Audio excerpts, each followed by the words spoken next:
Olá pessoal, tudo bem? Estou começando essa nova série que eu quero compartilhar com você um pouquinho daquilo que eu conheço, que eu já aprendi na minha vida sobre esse tema. E eu queria fazer isso em alguns vídeos, não vai dar para fazer num vídeo só, mas eu queria hoje começar falando com você sobre adoração profética. O que é adoração profética? O que a Bíblia fala sobre isso? E eu queria colocar algumas bases primeiro, antes de nós falarmos de alguns textos, de nós examinarmos as escrituras, para que a gente possa crescer junto. Então eu conto com você, desde já quero agradecer você que já se inscreveu no nosso canal. Se você não se inscreveu ainda, vai lá, se inscreva, ajuda-nos a divulgar a palavra do Senhor, a palavra de Deus, a trazermos esses ensinamentos que o Pai tem compartilhado, que nós temos aprendido ao longo da caminhada. E eu queria contar com a sua ajuda, com o seu apoio, para você compartilhar o nosso vídeo, deixar o seu like, se inscrever no nosso canal, tá bom? Mas vamos lá, vamos ao vídeo. Primeira coisa que nós precisamos entender, a Bíblia fala de adoração, a Bíblia relata a adoração, a Bíblia mostra a adoração, né? Inclusive a adoração é um dos pilares da vida de qualquer cristão. A adoração é um meio pelo qual nós nos conectamos a Deus. A adoração é algo que a Bíblia relata em Apocalipse capítulo 4, capítulo 5, que é algo que acontece no céu de maneira ininterrupta. Então é algo importantíssimo. Adoração não é música, adoração é um estilo de vida, é uma maneira de viver. Adoração é uma expressão do nosso coração, é o derramar do nosso coração, refletindo em todas as áreas da nossa vida. Desde a música, desde o nosso falar, desde o nosso andar, desde o nosso sentir, tudo que envolve a nossa vida precisa fluir, precisa acontecer de um lugar de adoração a Deus. Sobre isso que nós queremos falar nesse vídeo. Começar a falar e juntarmos essa palavra adoração com a ênfase profética. Precisamos entender essas duas coisas. Deus está restaurando isso em nossos dias. Isso tem ficado algo cada vez mais intenso e forte. E eu creio que Deus está fazendo e fará ainda grandes coisas por meio do entendimento que a igreja, cada um de nós, precisamos ter sobre esse importante tema. A palavra adoração na Bíblia, principalmente no Velho Testamento, quando nós encontramos, na maioria das vezes que nós encontramos essa palavra, é uma palavra no original hebraico, que a pronúncia dela, não sei se vai estar perfeita, porque eu não sou um mestre no hebraico, mas é shaká. É uma palavra que significa encurvar-se, dobrar-se. Lá em Salmo 95:6 nós lemos: ó, vinde, adoremos e prostremo-nos e ajoelhemos diante do Senhor. Essa palavra prostremos, ajoelhemos e adoremos é a mesma palavra, é a palavra shaká. É uma palavra que fala sobre nós nos inclinarmos, nos dobrarmos, reverenciarmos. Então no Velho Testamento nós encontramos, na esmagadora das vezes onde nós encontramos a palavra adoração na Bíblia, ele está falando sobre essa palavra no original, no hebraico, e o seu significado. Já no Novo Testamento, nós encontramos a palavra proskinel, né? No grego, a tradução no original, como a Bíblia foi escrita no Novo Testamento em grego, a tradução do original em grego é proskinel, né? A palavra adoração que nós lemos no Novo Testamento é essa palavra grega, que significa beijar a face. Você percebe que dá uma ênfase de uma maior intimidade. Também se dirige à ideia de prostrar-se. Também significa prostrar-se, mas ela parece que dá um passo a mais. Ela leva para um lugar de mais intimidade, de beijo, né? Inclusive, quando nós vemos a história da traição de Judas, Judas traiu a Jesus com um beijo. Então, Judas traiu a Jesus em meio a um ato de adoração. Então, hoje nós podemos parar e pensar que muitas pessoas têm traído Jesus, têm traído a Deus, têm traído o Evangelho por causa ou através até mesmo da adoração. Por isso que Jesus, lá em João capítulo 4, ele disse que o Pai procura os verdadeiros adoradores, porque existem os falsos que estão traindo a Jesus com beijo. Por isso é tão importante nós entendermos e conhecermos e alinharmos a nossa vida com a verdadeira adoração. É sobre isso que eu quero falar com você nos próximos minutos. Baseado nessas definições, tanto do Velho como do Novo Testamento, nós podemos dizer então que a adoração é um ato de devoção, Eu até anotei aqui para mim não esquecer, um ato de reverência, de honra, de reconhecimento de quem o objeto da nossa adoração é um ato profundo de amor, de rendição. Então a adoração tem muito a ver com quem você está adorando, quem é essa pessoa, qual é o caráter dela, do que ela é feita. A adoração tem muito a ver com a essência. Por isso que é algo íntimo, é algo do coração. A verdadeira adoração é algo de dentro. A Bíblia diz em espírito e em verdade. O espírito que nós possuímos, o espírito que nós temos, o espírito que somos, é aquilo de mais íntimo que temos e é aquilo que nos conecta a Deus. É o lugar mais profundo do nosso ser. Na tipologia do Velho Testamento, do tabernáculo de Moisés, ele tinha o átrio, o santo lugar e o santo dos santos. É um simbolismo, uma tipologia também de como nós somos criados. Biblicamente falando, nós somos um espírito, possui uma alma e habita num corpo. Então o nosso corpo é como se fosse o átrio lá do tabernáculo de Moisés, lá de Êxodo 25. O santo lugar é a nossa alma, esse lugar em nós onde nós temos emoções, intelecto, razão, onde pensamos, e o nosso espírito é o santo dos santos, ou seja, é o lugar onde só Deus tem acesso, é o lugar onde nós sentimos Deus, é o lugar onde nós ouvimos Deus, onde nós nos conectamos com Ele, ok? A alma é o lugar dos nossos sentimentos, onde nós temos o sentido das coisas dessa terra, onde nós nos movemos nas emoções que sentimos. E o nosso corpo é aquilo que nos dá contato à terra, aquilo que nos dá contato a esse mundo físico. Existem vários benefícios que nós temos quando vivemos uma vida de adoração. Antes, porém, é importante nós colocarmos algo aqui. Eu, você, cada ser humano que existe nessa terra, que já existiu ou vai existir, todos nós nascemos com uma capacidade ou com uma necessidade de adorarmos. Nós somos feitos por natureza pessoas que adoram. Se você não adorar a Deus, se você não conhecê-lo e adorá-lo, você sempre vai estar adorando alguma coisa. Porque eu e você fomos criados para adorar. Fomos criados com um centro dentro de nós que busca algo para colocar acima de nós. Até mesmo aquelas pessoas que não creem em Deus, os chamados ateus, que não creem que Deus existe, eles estão adorando alguma coisa. Estão adorando a si mesmo, a sua própria razão. Geralmente são pessoas que pela sua intelectualidade ou um culto à sua racionalidade, e estão colocando num patamar elevado aquilo que pensam, a sua experiência física, aquilo que eu não posso ver, eu não posso pegar, eu não creio que existe. Porque estão colocando no lugar de evidência, no lugar onde estão prestando culto à sua razão, à sua própria definição de como Deus deve agir, se ele de fato existe ou não existe. Então, ou se não é um ateu, você pode adorar a si mesmo, o seu próprio ego, viver para si mesmo, o seu corpo, cultuar o seu corpo. Existe hoje uma movimentação enorme de culto ao corpo, Principalmente no Brasil, as pessoas cultuam o corpo.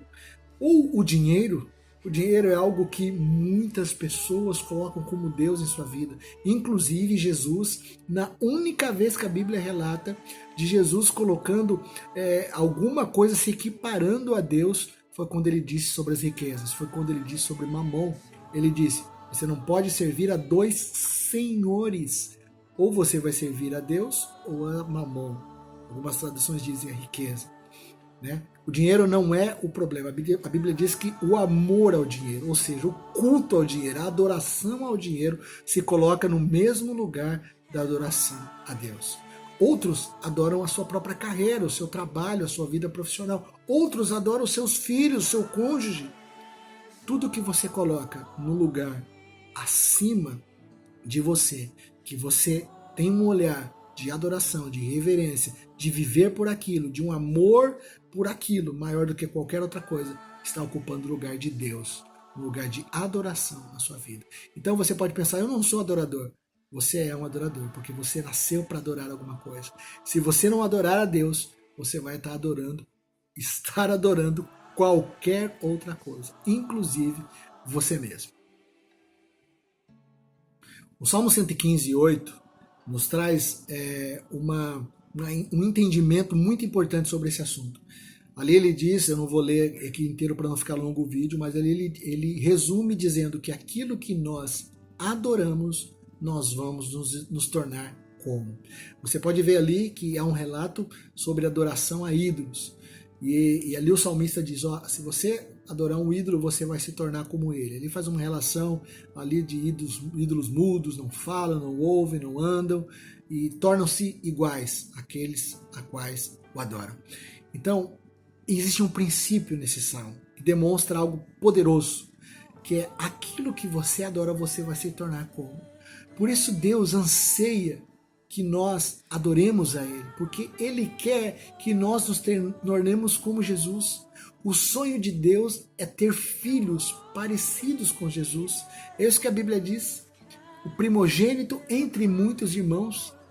A vontade de Deus é que eu e você possamos nos parecer com Jesus. Na nossa jornada na Terra, em meio às dificuldades da vida, em meio aos desafios da vida, em meio às dificuldades, os problemas, as aflições que Jesus mesmo disse que nós teríamos, mas todas elas com vitória porque Ele já venceu. Em meio a tudo isso, existe um forjar do nosso caráter para que a gente possa, quando chegar naquele grande dia, estar cada vez mais parecido com Jesus. E uma das maneiras de nós nos tornarmos parecidos com Jesus é adorando a Deus, é adorando a Ele, porque aquilo que nós adoramos nos parecemos como. Você já percebeu que nesse mundo existe a questão dos ídolos, né? Por exemplo, um ídolo da música. Quando alguém é muito fã de alguém, idolatra aquela pessoa, é o meu ídolo na música, se você for parar e investigar a vida dessa pessoa, ela vai estar se vestindo como o alvo da sua adoração, como o seu ídolo. Ela muitas vezes vai cortar o mesmo corte de cabelo do seu ídolo. Ela vai vestir as mesmas roupas ou os mesmos tipos de roupas, se não tiver dinheiro para vestir o igual, a mesma marca, mas vai tentar se parecer o máximo. Vai falar como aquela pessoa que é o objeto da sua adoração. Por que isso? Porque aquilo que nós olhamos, adoramos, focamos, idolatramos, nós acabamos nos tornando parecido. É poderoso o princípio da adoração. Adorar a Deus. A vontade de Deus de nós o adorarmos não é porque Deus está com um problema de autoestima, Deus está se sentindo mal porque ninguém quer adorá-lo. Não, Deus não precisa da nossa adoração. Ele já tem os anjos que o adoram, Ele já tem os seres celestiais que o adoram, mas Ele quer que eu e você o adore, porque Ele sabe, em primeiro lugar, que se nós não adorarmos a Ele, vamos adorar qualquer outra coisa e vamos nos tornar parecidos a qualquer outra coisa, menos a Ele. Fomos criados à semelhança e imagem do Criador. O pecado destruiu isso. O pecado nos afastou dessa imagem. Mas quando nós nos voltamos a Jesus, quando nós nos voltamos à adoração a Deus, o nosso caráter, a nossa imagem, a nossa semelhança vai ser cada dia mais transformada e parecida com Jesus. Eu quero ler um outro texto ainda para enfatizar esse princípio tão poderoso sobre adoração. Fique aí, vamos falar sobre isso.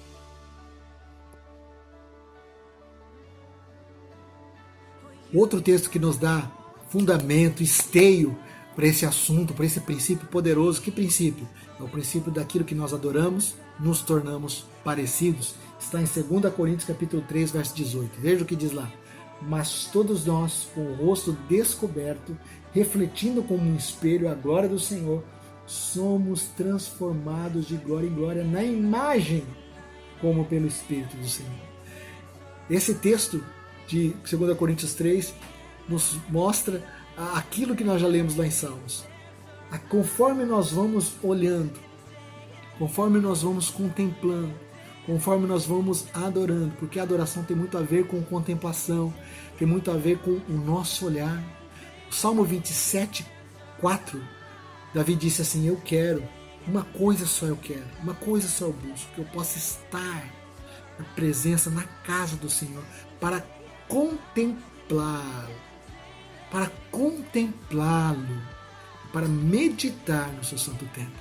A contemplação, o olhar para Deus, o adorar a Deus, nos transforma a imagem dele, nos transforma a imagem de Jesus. Aqui diz, somos transformados de glória em glória à imagem do seu Filho.